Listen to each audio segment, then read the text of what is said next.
Hello, my name is Gina and I'm the founder of the Co-Team. 2021 was such an amazing year for real estate in New York, and I'm so grateful to have worked on so many memorable transactions with some outstanding people. Let's take a look at some of my favorites.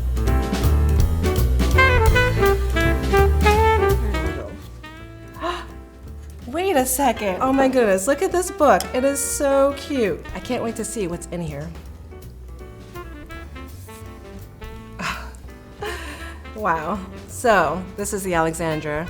What a great new development project. I'm truly humbled to have led the sales team for this new development. I'm thrilled to say not only was it an amazing experience, but we also just sold out the entire building. So looking at this, it feels like we're coming full circle. After our grand opening, our office shut down. That was a week before the entire city shut down because of the pandemic. So as you can imagine, I had all of these thoughts. It's such a beautiful new development that encompasses what Astoria is becoming. Many of the buyers we have were people who were living in Astoria for 5 to 10 years or used to live in Astoria and wanted to come back. We had an amazing sales team, an amazing marketing and branding team, and working with these developers was such an experience I am so grateful to have. I mean, if we can sell out during our global pandemic, what else could you ask for?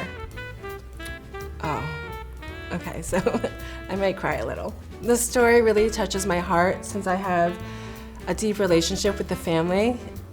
I was really honored to help them sell their family's last brownstone in Bed-Stuy. You know, this was a family that was giving and generous. They owned a lot of properties on the street, partly because they would help other families stay in their homes by purchasing their homes for them. My relationship with these clients go back to 2014, when the family's matriarch, Miss Edna, was still with us. The daughter-in-law, Miss Janice, was my mom at Smith College, and she introduced me to her family. Miss Edna wanted nothing to do with me. She didn't even look at me for the first few times that I met her. But there was one time I brought her some wasabi peas, and probably one of the first things she ever said to me was, just keep bringing those peas back.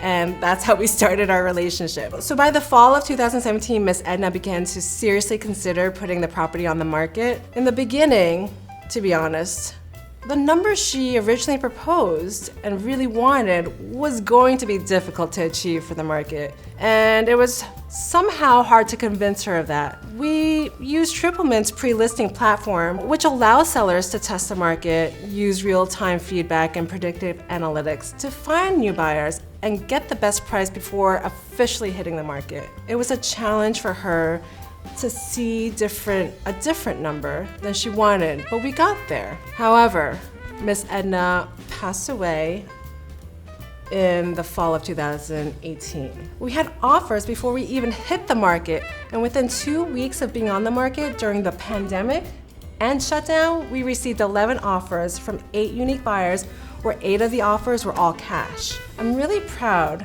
of what we do for our people, their families, and the legacies they are building.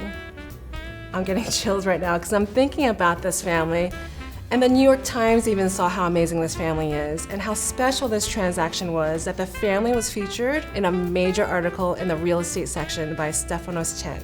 Let's see what's next. I can't wait. There are so many great transactions. Oh. I was beyond excited to help one of my dearest childhood friends, Andrea and Anna, and their family buy their first home in Lenox Hill. You know, this was yet another special transaction. You know, when you get to support those you love, find their forever home, especially where you live, it's truly magical. Andrea and I grew up together in Ridgewood, New Jersey. And you know, what's interesting is in my high school yearbook, I was named most likely to find dream homes for classmates. This was in the works for some time because Andrea and Anna needed more space. They were expecting their 3rd child. We set out looking for a property in the Upper East Side that suited their needs, close to the hospitals they worked at, that felt like home. It also needed to be pet friendly, so they could bring along their 4-legged child, Eclair. After viewing several options, they fell in love with the one-of-a-kind, modern renovated unit in a sought-after pre-war full-service building. And you know, since the Co-Team is all about teamwork, my awesome professional partners and I supported Andrea and Anna every step of the way to reach each stage of the transaction. Part of what I love about what I do is that I can partner up with other professionals and help people reach their goals, no matter what, where, or when. Here, we use one of my favorite inspectors, bankers, and attorneys to name just a few people it takes to have a transaction work seamlessly. Of course, having partners in real estate also means working with other brokerages and agents. Here we worked with a premier agent at Douglas Elliman, Amy Fink. This process was so special to me as I get to help fabulous friends and clients like Andrea and Anna find a new home to make some lasting memories for years to come. Wow, that was quite a year. Those were just some of my favorites. And just looking back in 2021, you know, we had some great moments, and I just can't wait to see what happens in 2022. I hope you'll end up on my favorites list next year. Happy New Year to you and yours, and may you have the best year ever.